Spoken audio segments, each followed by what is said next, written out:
Welcome everyone to The Spirit of Self. I'm Dr. Todd Frisch and founder and developer of ReClaimed. Tonight we're going to focus on self-reclaimed. This program was developed by 6 authors, which I think was some kind of record, and we actually all got along, which was wonderful. Self was birthed out of Shape Reclaimed. Shape was originally a weight loss program that I developed with my wife Linda, and it's got its name because she reclaimed her shape. We quickly recognized Shape was much more. It's a comprehensive anti-inflammatory program. It's immuno-enhancing. It's a wonderful detox program. All of our Shape practitioners are having profound success with type 2 diabetes, decreasing lipids, lowering blood pressure, improving gut health. We're tossing CPAP machines in the junk pile, and the list goes on and on and on. Of course, everyone's favorite side effect is the weight loss. Though patients are having tremendous success restoring their physical health, we practitioners and their patients too recognize the need to support the emotional healing aspects of health. Many are all too familiar with their self-sabotaging behaviors, their toxic relationship with food, and some are fearful of ending the program. And we're sharing these fears, and they're sharing these fears on our Shape Facebook page. Most would benefit from professional help, but devoting the time, finances, and emotional energy is overwhelming. It became obvious we need to meet the need and keep it affordable to help those crying for help. We want patients to discover their why. Why did you choose Shape? If your why is for shallow reasons, you will not embrace what we are teaching and change the direction of your long-term health, either physically or emotionally. Self-reclaimed is a result of 6 passionate people wanting to simply help people reclaim their self, a self-empowerment program to open up to the possibility of changing your beliefs about yourself. Next slide.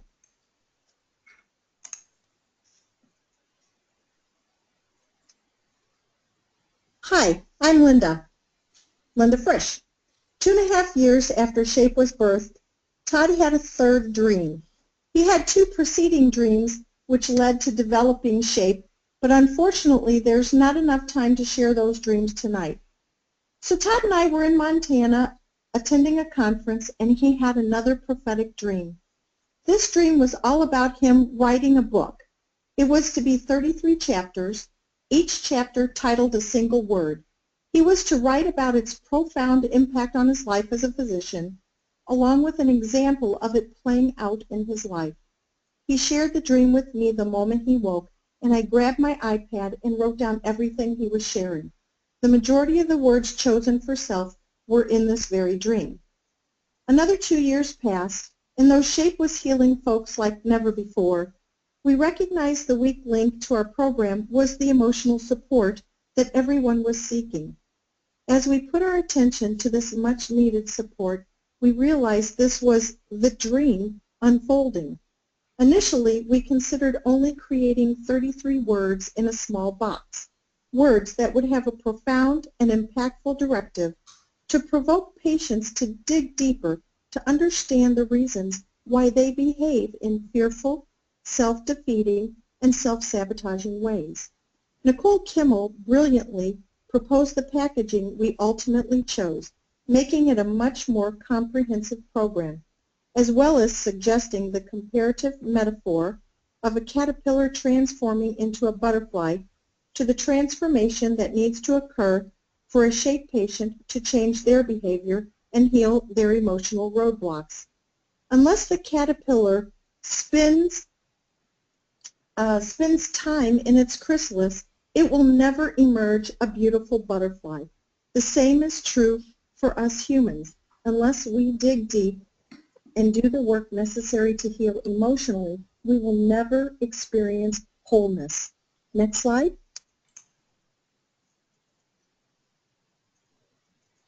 Dr. Todd again. After many conference calls, discussions, and decisions, everyone gathered in our home for a 4-day intensive writing and development weekend. We worked from sunup to sundown. We really felt the Spirit and the anointing of God was palpable throughout the weekend. We cried, we laughed, we shared our stories, and we looked at our own emotional struggles. My original thought was the entire weekend would be spent choosing the main 33 words. We started out with 104 words, then studied each word's meaning comparatively, which then allowed us to choose the overriding word that best described the purpose we needed each word or concept to fulfill in the emotional healing process. Miraculously, we finalized the list of words in 4 hours. As fate would have it, the entire program poured out of us, each contributing our experiences and expertise to develop each unique word's purpose and meaning to the emotional healing process. When the weekend came to a close, we had the entire program outlined and timeline of what needed to be completed by our go-to print deadline. Next slide.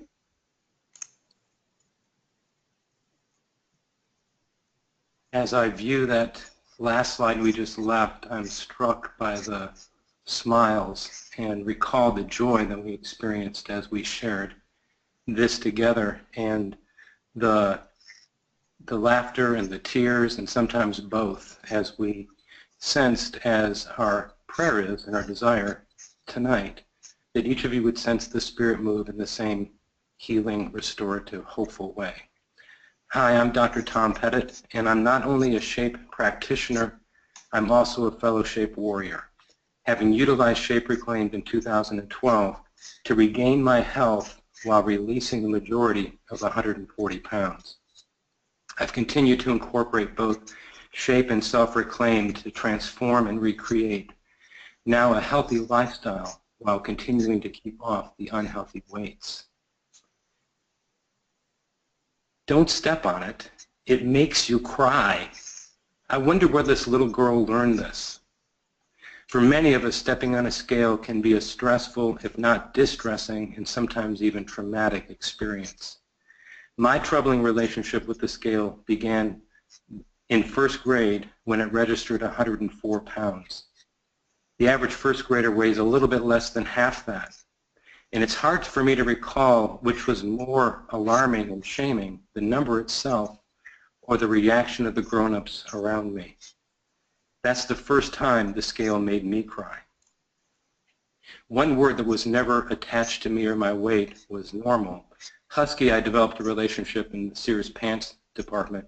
The F word was forbidden in my home. I went from overweight to obese to morbidly obese.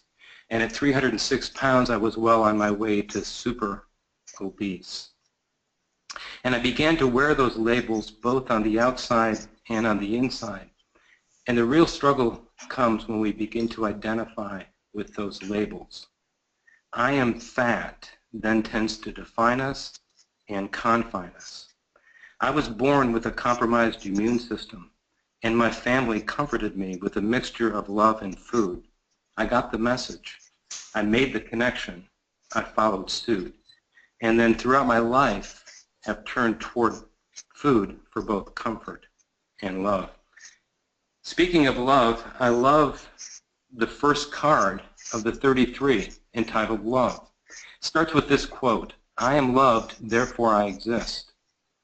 Of all the forms of love, self-love is the most difficult. And what is self-love? A gentle acceptance, an unconditional sense of support.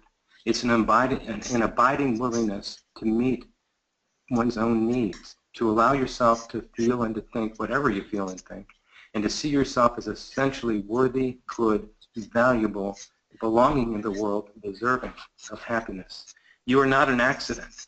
So if you've ever heard or felt that you were a mistake, not wanted, unloved, a surprise, an oops, or a burden, remember that God created you for a purpose.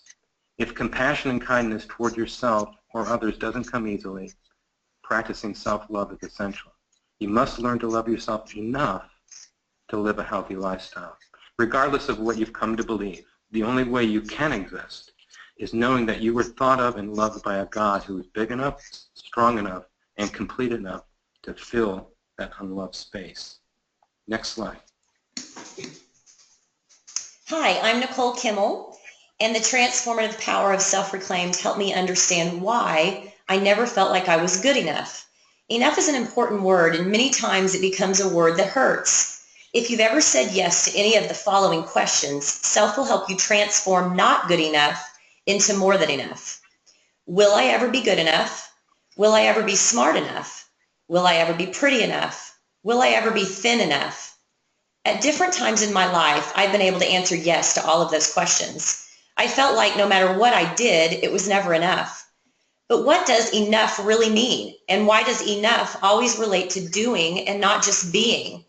For me, it meant enough to matter, enough to be heard, enough to be seen, enough to be appreciated, enough to be loved just for being. But what I've learned on my self journey is that enough came from within me all along.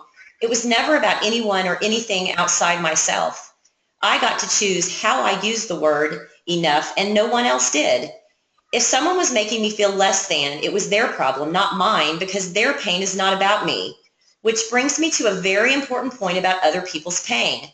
You've heard the phrase survival skills, and for the most part, that's a handy set of skills to have. So think about it for a minute. When you hear the word survival skills, what picture do you see in your mind? Being lost at sea, being trapped in a burning building, being stranded in a forest, being left alone in a strange place. In these scenarios, survival skills are essential to save your life. However, I am referring to a different set of survival skills. I'm talking about the subconscious survival skills you learned or taught yourself as a child to comfort yourself. The skills that you used when mom and dad were yelling at each other. The skills that you used when you were being ignored. The skills that you used when you didn't feel good enough. The skills that you used when you felt like you had to be perfect. The very words that could save your physical life in one scenario could harm your mental life in another. Survival skills guide us, complete us, calm us, protect us, and that feels comfortable. However, they get in our way as adults. The survival skills that comforted us in our childhood no longer serve us as adults. If we do not grow emotionally, we stay stuck in a 5-year-old emotional survival mode, which doesn't work when we're 30, 40, or 60. For example, if I'm 60 and I have never learned to read, you could put me in a kindergarten classroom and on a literacy level, I am equal to a 5-year-old. I have not learned the skills to read, just like the kindergartner is learning the skills for the first time too. This situation makes perfect sense to most people. However, when you talk about emotional skills, most people assume they don't even have them, or worse, they don't even consider them at all. Schools don't teach us how to transition those survival skills into skills that will serve us later in life. Sadly, many times school is the very place we have to use our survival skills, and in many cases our parents haven't worked on their own pain. So they have no idea either, and now we, the next generation, gets to deal with our pain and theirs, and the cycle continues. You might be wondering, if you don't learn these skills at school or home, how can a human being transition those old survival skills into skills that will serve them? By learning new skills that replace the outdated ones. Self-Reclaimed will teach you these very necessary skills. It's never too late to reclaim yourself. Don't let your pain become someone else's pain. Be a thought leader. Be a learner. Take responsibility and develop into the person you're meant to be. Don't let another day pass you by. Aren't you exhausted from the weight of your pain? Learn a new skill or 2 or 3 and leave a legacy of empowerment. You owe it to yourself to at least try. As you can see here, the Psychology Today June issue cover story is titled "The Story of Your Life, It's Never Too Late for a Rewrite."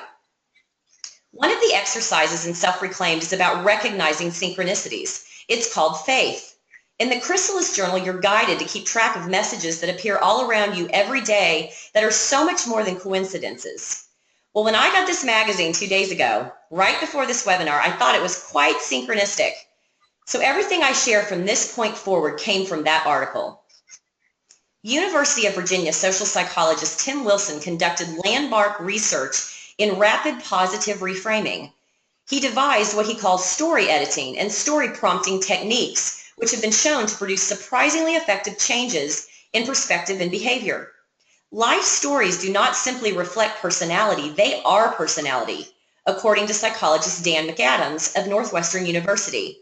He says, by early adulthood, we have developed narrative scripts that we follow to predict, evaluate, respond to, and control our lives. We continue to update the narrative and refer to it for guidance when we encounter challenges. If our stories tell us we are resilient, we will be. If they tell us we're not up to the fight, we likely won't be. A new approach to improving our outlook, then, literally asks us to rewrite our stories.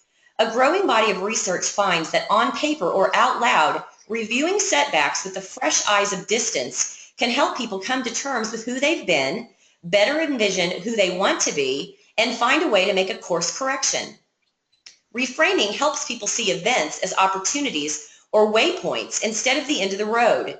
And the psychologists who have developed such techniques argue that, in many cases, change can come faster than we might expect. We can't change the past, but we can change how it affects us and who it makes us. When we tweak what we tell ourselves about the past, we can redirect our future. In our relationships, through our life choices, or at our jobs, we can recognize our mistakes, move on, and start to embody a different story. As you can see on the slide, there's a paragraph that I found very interesting in this article. It is titled, "Rewriting Your Present No Matter Your Past," and here is what it says. The results were remarkable, even hard to believe. James Penbaker of the University of Texas had assigned half of a group of students to write about a traumatic experience and half to write about a neutral topic, specifically time management. In total, the students wrote for only an hour, spread out over a few days. But months later, those who had written about a traumatic event not only reported better psychological health, but also had fewer visits to the student health center. Was it a fluke? Nope. The benefits of rewriting, from improved mood and well-being to boosts in the immune system, have been demonstrated in dozens of studies, including my own. Rewriting helps you organize your thoughts and feelings and put them into words. This, in turn, helps you gain perspective, sort out your emotions, and increase narrative coherence, your understanding of who you are, how you became that person, and where you are going. In addition to this great proof from Psychology Today, I would like to ask each of you to be the kind of person who leaves the future with more than the pain you never dealt with. Start rewriting your story today. Your next chapter is waiting for you. Hi everyone, I'm Ruthie Pettit. Reclaiming health. With the SHAPE ReClaimed protocol, the focus is physical health, physiological bodily health. With self-reclaimed, the focus is on emotional, psychological, personal, and spiritual health. When we talk about physical health, there are numbers or ranges of numbers that say all is well. When speaking about the health of ourself, that emotional, psychological, personal, and spiritual health, it helps to have a picture of what we're all wanting deep down inside. We're all wanting a sense of wellness, completeness.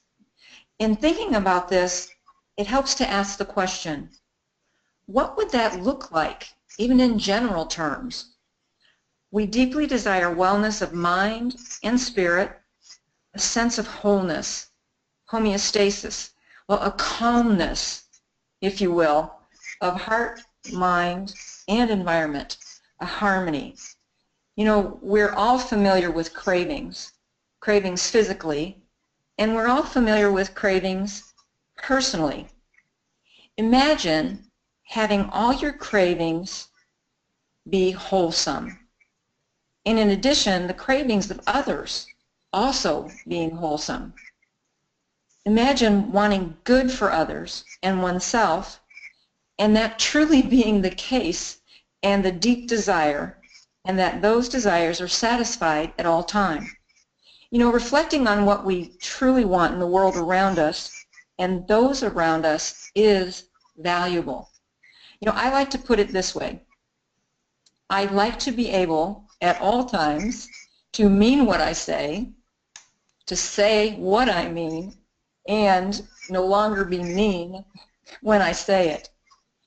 That's what I'd like with everyone I meet as well. I want them to mean what they say what they mean, and also no longer be mean as they say it. I'd love to see that in all of my relationships. We'd like to see it in all of our workplaces and in the environment that we tackle. It's so important to note the energy directed toward the desire for this is both good and wholesome. We were designed to live in completeness, to have a sense of safety, and to have that sense of wholeness. When we all met together, we talked about why we sense the need for a self-empowering toolkit. You know, my own home was impoverished, chaotic, filled with anger and harsh words, pressure and tension. There was tension from an abiding sense of lacking. Would there be enough to meet physical needs? Not just wants, but physical needs. 8 of us shared 950 square feet. 950 square feet of living space, which felt to me claustrophobic. You know, I used to go out in the backyard and lie down and look at the stars, looking for a place of peace. I wanted a neighborhood that was safe. Yet, at a very young age, I found there were those who would bring me harm, take advantage of my poverty. You know, all of us have individuals, situations, events that impact us. Some have had long periods of feeling safe, and others have short spurts of this, or even just brief moments, or not at all. But one thing is certain, whether we've had a peaceful background or a tumultuous one, in all of our lives, we all experience thunderbolts. Next slide. Take a look at this quote. Sometimes a thunderbolt will shoot from a clear sky, and sometimes into the life of a peaceful individual, without warning of gathering storm, something terrible will fall. And from that moment, everything is changed. That life is no more what it was. Forever after, its spiritual weather is altered. You know, Dr. Stacy Kimmel and Linda Frisch will be talking about some of these thunderbolts that impact on ourselves.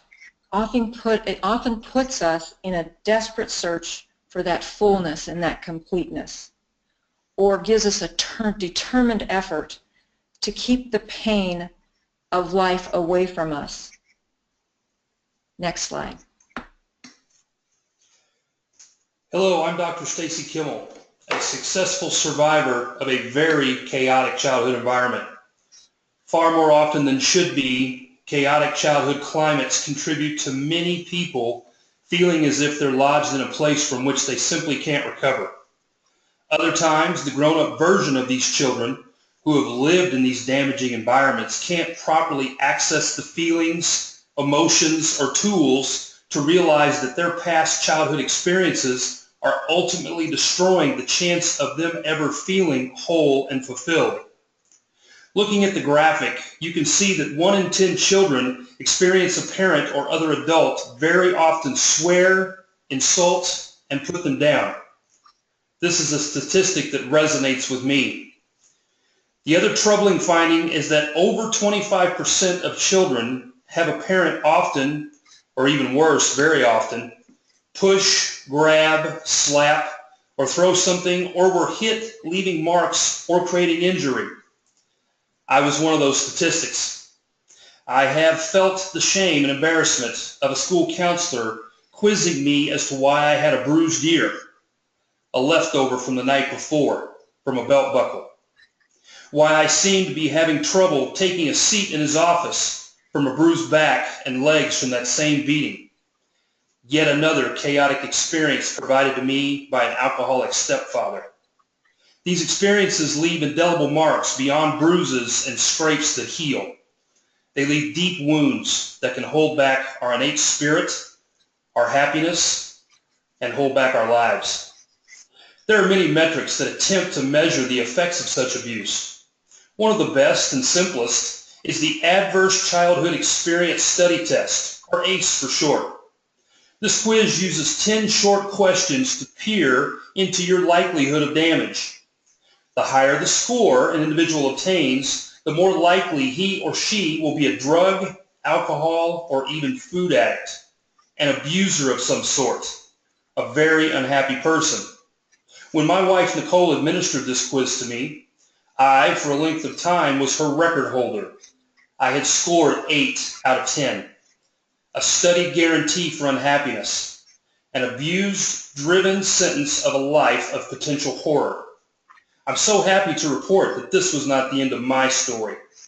Through hard work just like the mindful exercises, thoughts, inspirations, and journeys to the soul that Self-Reclaimed provides, I'm a very happy, non-addicted, non-abusing success.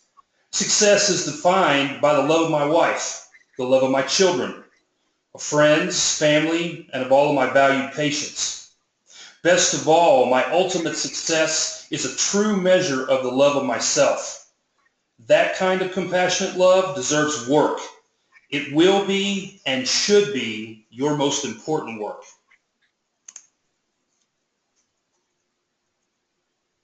Hi, this is Linda again. I too came from a very chaotic childhood climate. The statistic on this slide is very sad, and I suspect that it may be underreported. But they state that 28% of women responded yes to having an adult 5 years older touch their body in a sexual way or attempt oral, anal, or vaginal intercourse. And 1 in 8 children have witnessed their mother grabbed, slapped, or had something thrown at her, witnessed her kicked, bitten, hit with a fist, or hit with something else. I was one of those kids that lived in that type of environment. And for decades, I've questioned our female patients who are struggling with gender-specific health challenges, trying to understand what percent experienced sexual abuse in their childhood. Sadly, an extremely high percent admitted they had suffered sexual abuse by a trusted member of their family or close family friend. I suspect many of you listening in tonight have suffered in silence as well. While I'm certain many of you who have tuned in this evening experienced worse childhoods than I, it's a wonder I survived it all and love life as much as I do. My home life was horrific. I was physically, emotionally, and sexually abused every day and night from age 5 through age 11 by a half-brother. He threatened to kill me or my mom if I were to tell anyone, and I believed him. The abuse only ended because he was drafted into the Vietnam War. While I philosophically understand the controversy surrounding the Vietnam War, I will forever be grateful for ending the abuse in my life. My mom was married 4 times, and there was nothing stable about my childhood. As a healed adult, I understand my mom did the best she could considering the circumstances mostly brought on by the pain of her childhood. You see, she was raped at 15, gave birth at 16, and my abuser was that very child born out of such a tragic moment in my mom's life.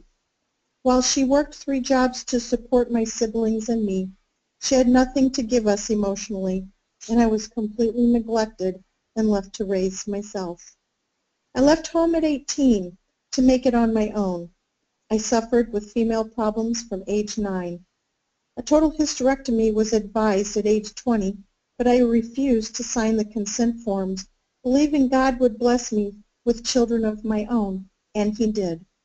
I kept this secret hidden in my closet of skeletons for 2 decades. I want to read our card, Skeletons and Secrets. All 33 cards have wonderful quotes that help us to heal. Think about this quote. If you can't get rid of the skeleton in your closet, you best teach it to dance, by George Bernard Shaw. Those of you who have gotten to know me know I love to dance.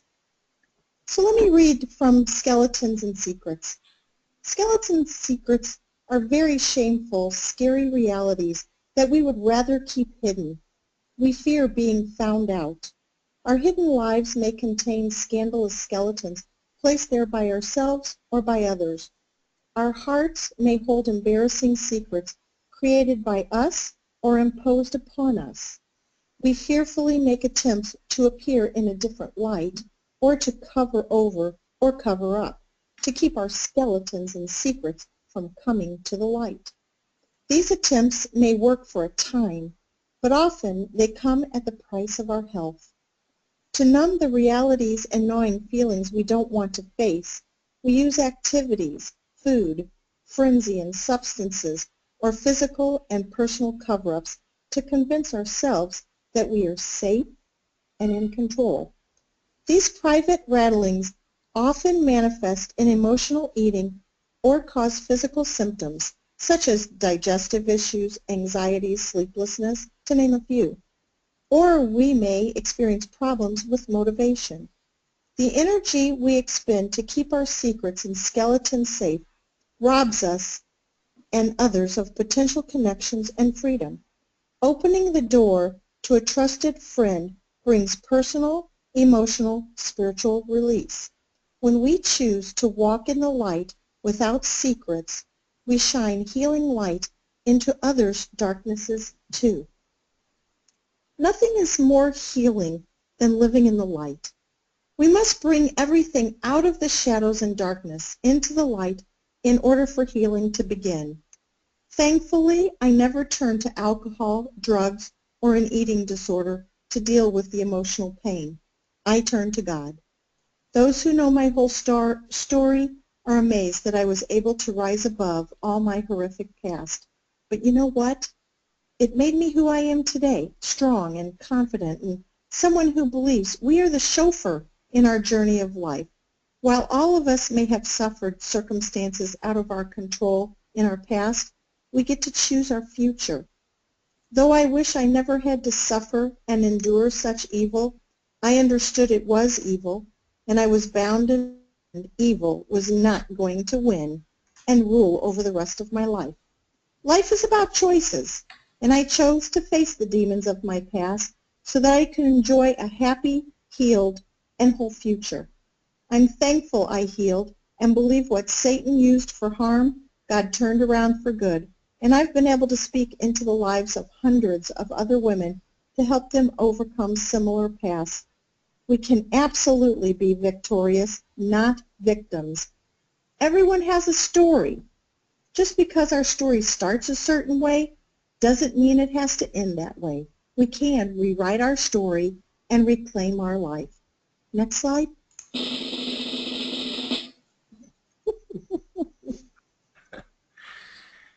So here's a true-to-scale silhouette of me. This is Dr. Tom Pettit again. At my highest weight, 306 pounds. At that point in my life, I had no real vision or hope for the man in the mirror. What I did have was a loving wife who never stopped believing the best about me. One ordinary Saturday morning,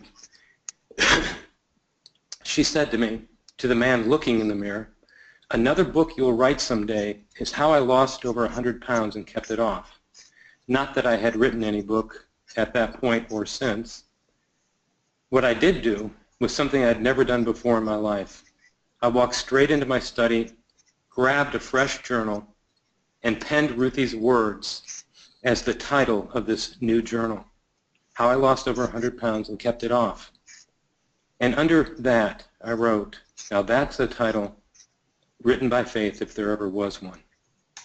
7.5 years later, Ruthie and I were sharing a green bench in downtown St. Petersburg, Florida, listening to Dr. Frisch on Ruthie's iPad, one earbud in each of our ears.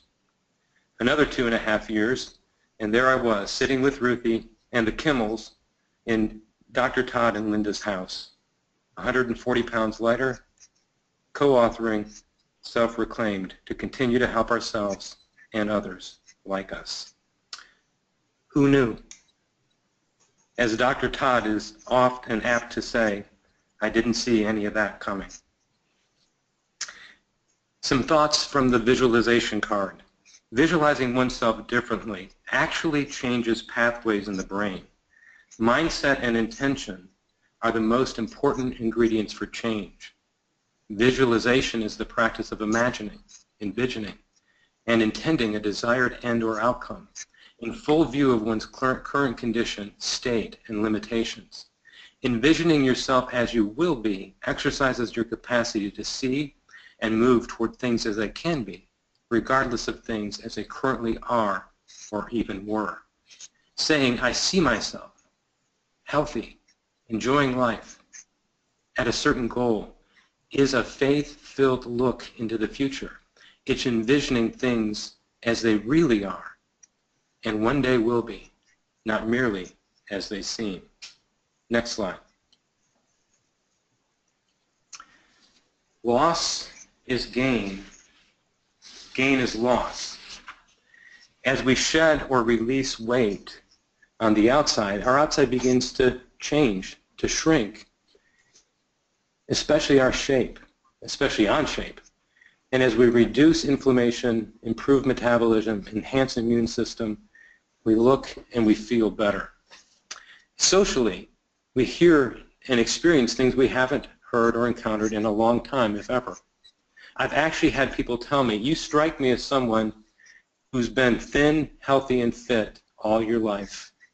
I want to laugh and say, if you only knew. And by and large, that feels great too. At the same time, our outside shape is changing. Our inside shape begins to surface. How we see and feel about ourselves on the inside comes to the forefront, into focus. As we adjust to our new outside size, the social notice begins to fade as well. There's less positive comments, they're adjusted, and you begin to hear some negative ones. Now a different kind of you're too thin, you're too fanatical. Somewhere between person number 4 and 5 on the slide, or person 5 or 6, it's easy to disconnect and disappear. The old, if left unattended, unprocessed, will tend to overtake and draw us back to where we were. Here's where self-reclaim shines, providing perspective, truth, and a practical process by which to complete the inside transformation. Uncrossing cross wires, reshaping mistaken identity, turning tractor beams of compulsion into healthy connections, new associations, new attachments, and a new story. Here's from the back of the card on loss. This is titled Dr. Tom Pettit's Story. It's been 2 years, now 4, without 140 pounds. I can't say I miss it. Yet there are times when I dream, even daydream, about my favorite binges and binge foods. They were epic. They were friends, in quotes, of sorts. There is some sadness. I welcome it. I'm glad I can feel it. It connects me to a deeper joy. Do I miss my little Debbies? That's mixed.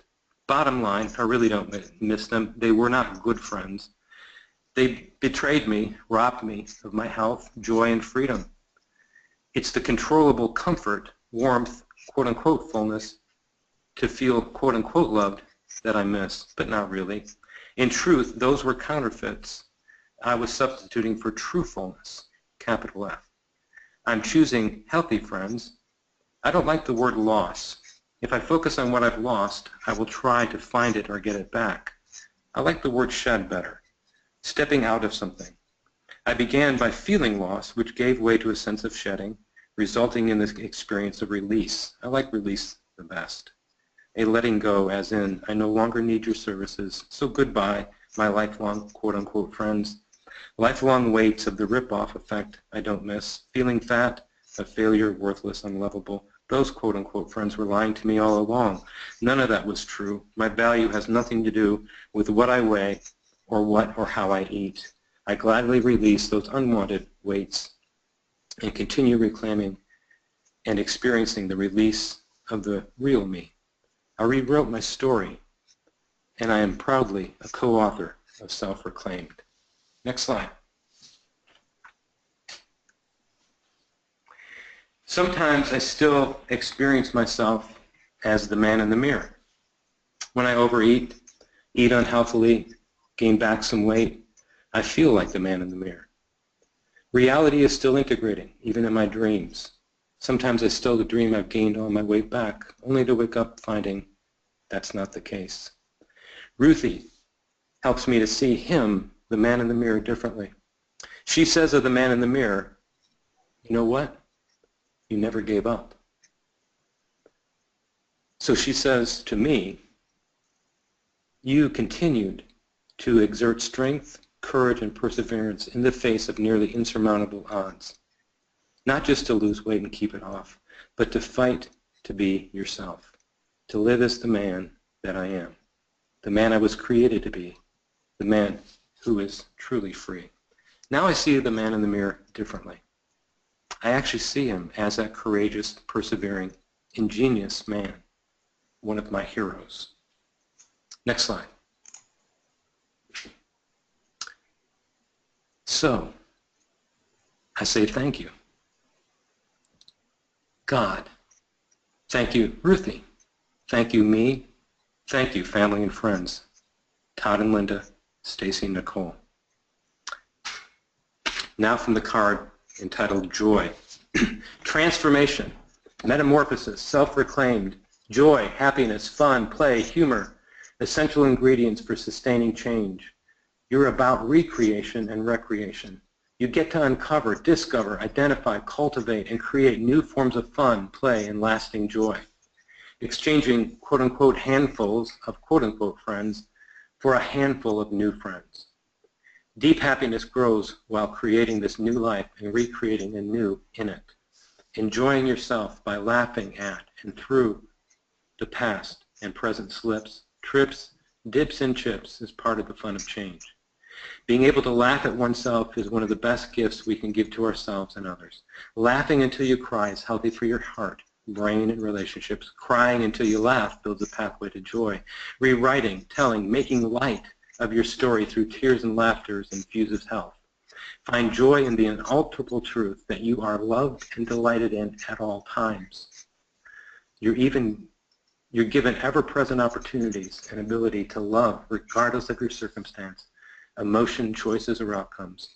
Being of good cheer, welling up with joy and happiness, comes from a deep well within, knowing all is well and all shall be well. Next slide.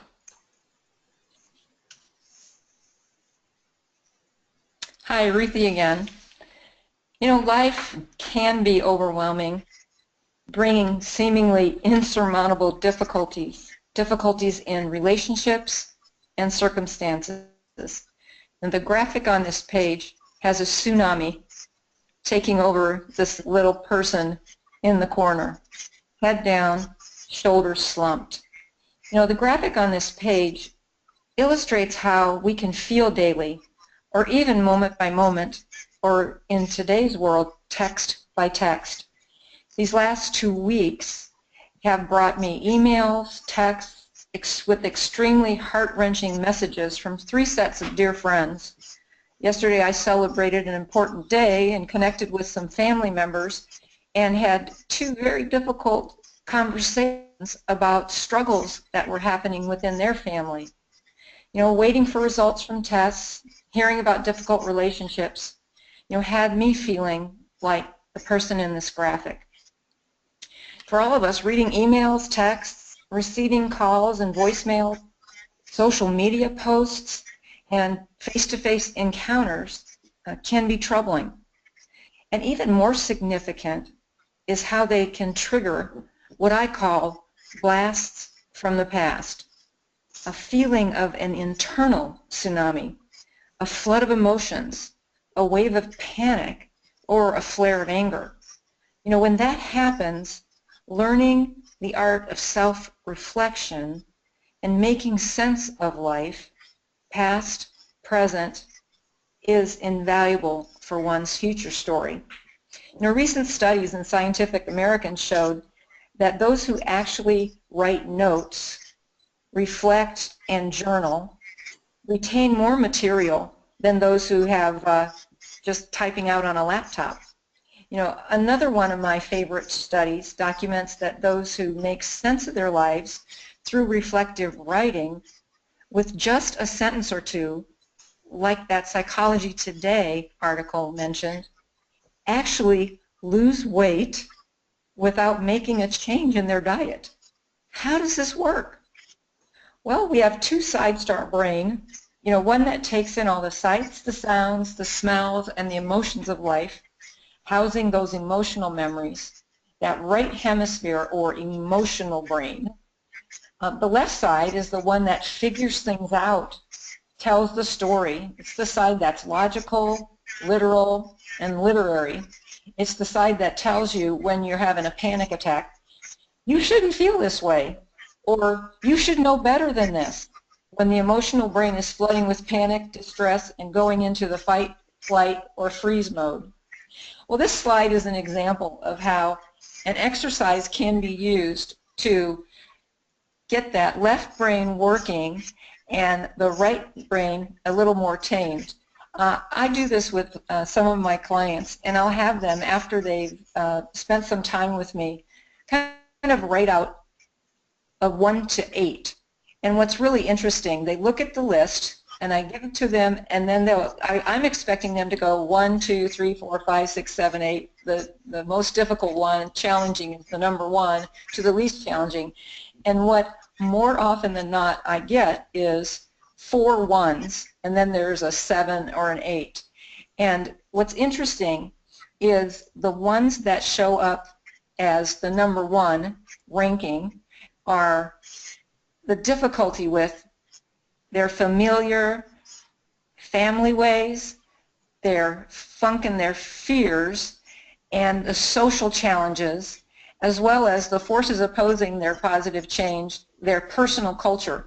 Well, it's interesting. We all have a personal culture, and millennials talk about their personal culture being really difficult because going out a lot, spending time in places where there's the drinks and there's the choices of all of the kind of things that are really not good for you as far as your health.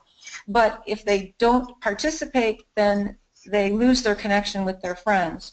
Or the folks who have a family gathering and they choose a different restaurant every week, and it's all about how much they can enjoy, not necessarily the time together, but everything that's on the menu. And they struggle with when they're having a challenge at work, and what do? I need something there. I feel that my life is overstressed. I need something now to take care of the stress. And that's where their familiar ways and the familiar friends, like Dr. Tom talked about.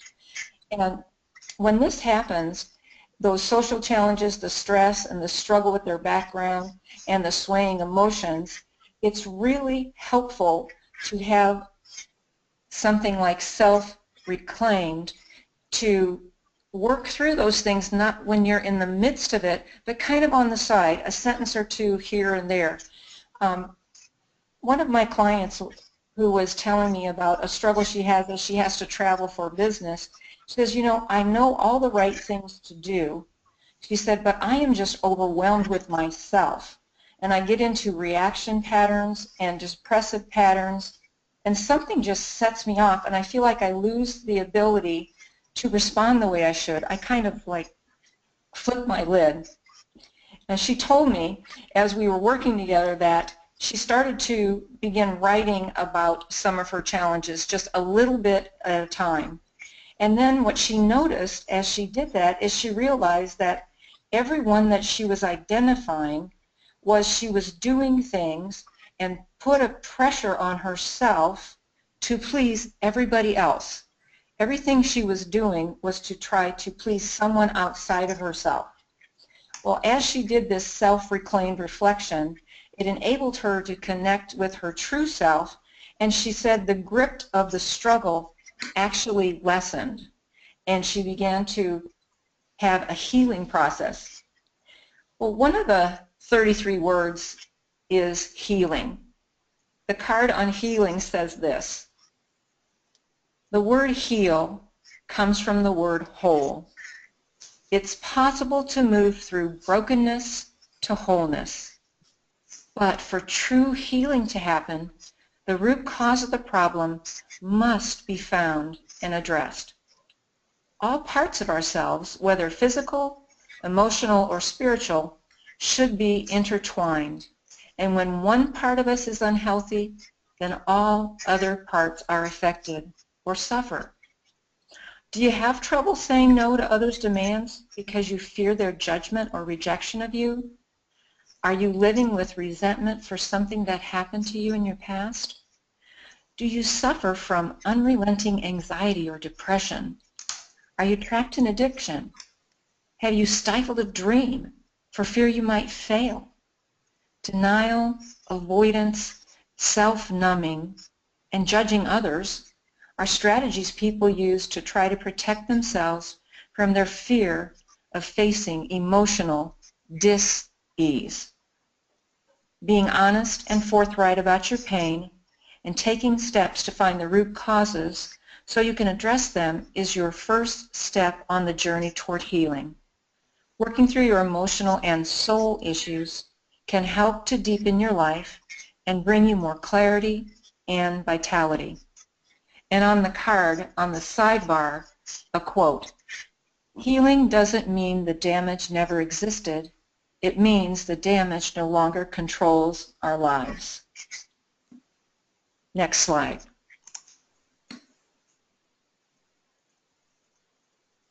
This quote from Dr. Daniel Siegel in essence says that if you can learn to put words to what has happened, you can name it and make sense of your story, claim it and face it, realizing how it's affecting your life today, then you can tame it and quiet the internal tsunami. Next slide.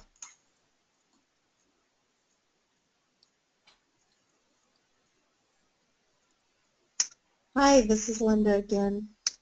So we've gone over what self's all about. We just want to kind of review some of the transformative tools that we've put together to help all of you heal. First and foremost, we have our Shape ReClaimed website. As you know, Shape is totally transforming physical health, and it's turning around a long list of lifestyle diseases that folks had come to accept as it is what it is, and they're finding out that they don't have to suffer from those health challenges, that Shape is really helping them heal that.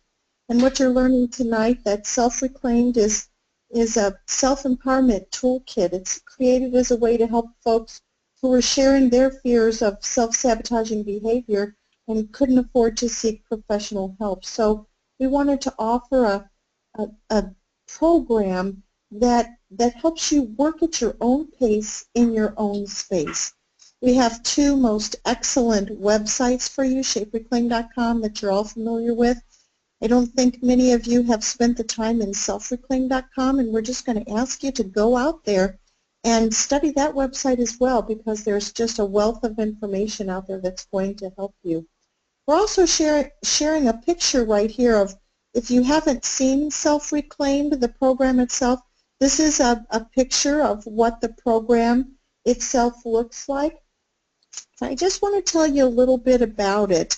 When you look at this to the left, you'll see Self-Reclaimed and the butterfly on the front.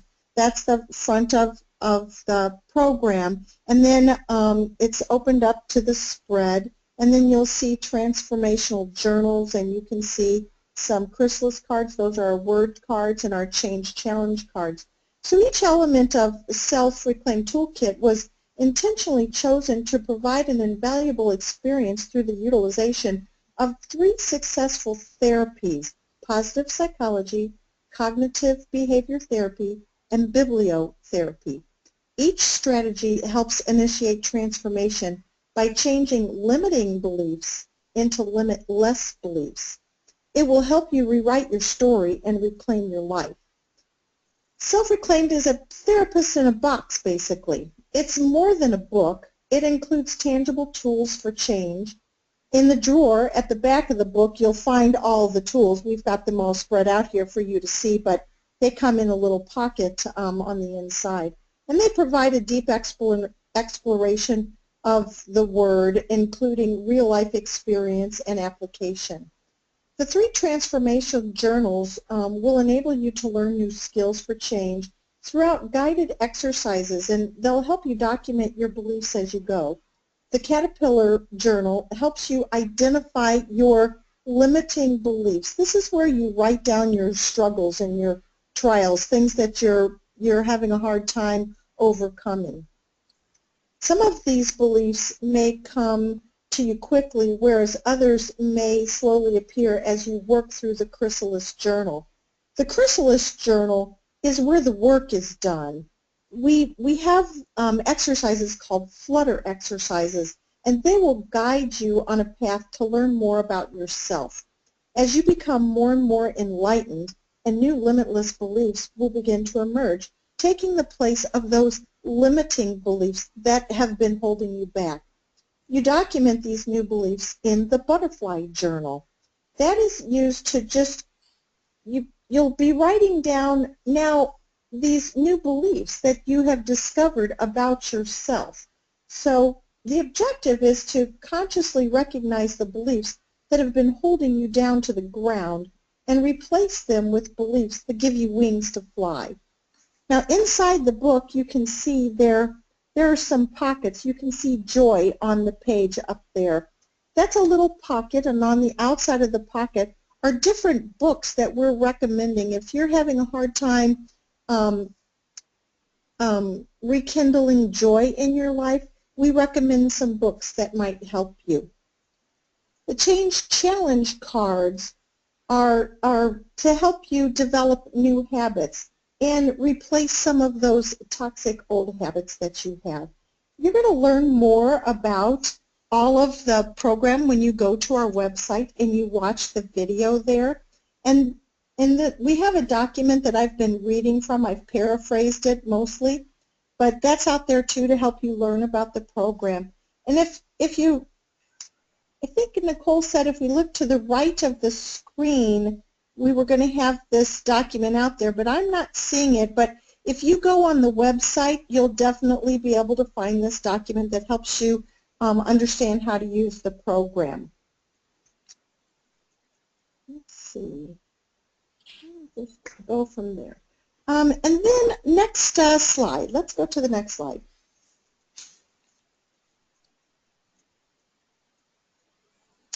So we also have our Shape and Self-Shaping community and resources. Y'all are very familiar with our Shape ReClaimed Facebook group. Just want to let you know that we just opened up a new closed self-reclaimed support group. So you can get out there and you can share some of your feelings and your emotions. Just put that out there and just start sharing and let others, kind of share what their problems are as well, and maybe you can support each other. We just want you to be aware that we won't be able to give you any kind of professional advice personally. Again, Self-Reclaimed is a self-help program, but we certainly, want you guys to support each other in this. And to date, we've held 7 warrior events, and we suspect that there will be more in the future. And of course, your most important support system is your Shape practitioner. They'll help and guide you each step of the way. We want to challenge all of you to connect with other Shape Warrior friends and family, someone that you can trust, and begin to start working through some of these emotional barriers that are holding you back from totally healing. Be brave and open yourself up to trust others who truly care about your healing. Take advantage of the special offer that Nicole will be telling you about in a later slide. Next slide. In addition to all the empowering stories, thoughts, and experiences you've heard, we're also offering a discount to say thank you for attending. So if you look at the slide, you'll see that we've got a discount at $49.99. Regular retail is $79.99. So it's $40 off until May 31st. And then if you look to the right of that, you can see that the coupon code is self-reshaped. Coupon code is self-reshaped, not case sensitive, so you need to worry about that. And then there's a link right below that you'll be able to easily find on the website. You don't have to copy that down or anything. You can just go to the website. And the very top in the header, it says buy now. You can just go straight to the right and find it. And remember, Mother's Day is coming up, so that would be a great gift. If you have any questions after we're done here, we have a contact form on the website as well. So please contact us there with questions. And we also have a video, like Linda said, in addition, that is very, very helpful, that will explain a little bit more about the program and the process itself. The document that Linda was talking about is to the right. It's under handouts. I hope you can see that. It's titled Self-Instructions, and it's a PDF form under handouts. But if you don't see that and you're not able to download that, just feel free to go to the website and you'll be able to find it there.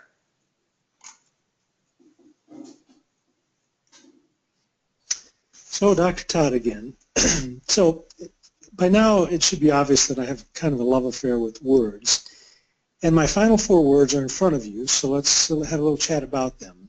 Many of you are listening to this webinar to obtain information about self-reclaimed because you are doing Shape Reclaimed. Many of you have also tuned in for affirmation, hoping to affirm that you made the correct decision in choosing a shape to help you shed the excess toxic weight that is contributing to your inability to heal. In life, we typically seek affirmation. We listen to political and spiritual views that affirm our belief system. If we lean toward a holistic approach to healthcare, we are open to information and methods of healing that affirms that way of addressing health challenges versus relying on allopathic medicine and drugs that address symptoms but does nothing to address the reason why we developed the health problem or looking for the root cause. While there's nothing wrong with that approach, to truly learn and expand ourselves as human beings, we must also seek information. Information and knowledge is gained by looking at all points of view and determining if what we have learned challenges our belief system. Then the decision becomes, do we need to adjust our belief system based on new information we learned and open ourselves to the possibility of something outside what we believed to be the only answer or truth? So let's look at the final 2 words, intention versus attention. Your intention is determined by your attention. What you pay attention to will drive your intention. If your intention is to become healed, healthy, and whole, your attention must be put towards those things you need to do to bring about the change that you are desiring. If your attention is on consuming unhealthy foods, making poor choices physically, mentally, and spiritually, you will never reach your intention, your goal, or your heart's desire. If your intention is to heal, spirit, soul, and body, shape will certainly heal the body physically, but self is where you need to focus your attention to reach your intention of becoming healed and whole. We 6 authors paid close attention to the 33 words chosen for this program with the intention of it healing you emotionally and changing your life. As much as Shape Reclaimed is and or has transformed your physical health, Self-Reclaimed will help you transform your emotional health. Being healed physically, mentally, emotionally, and spiritually, that is our definition of a transformed life from the inside out. Next slide.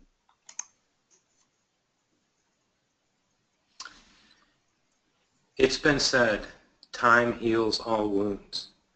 Yet for the untreated or poorly treated wound, time will infect, then scar. For the unset or improperly set bone, time will knit, then lame. Treat the wound properly, set the bone aright, then time becomes the servant of healing and ceases to be its enemy.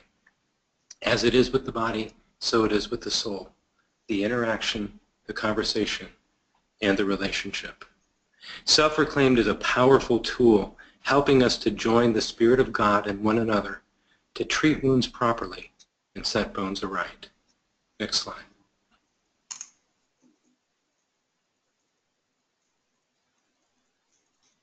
I just want to thank all of you for attending this evening. It is a pleasure for us to continue serving you.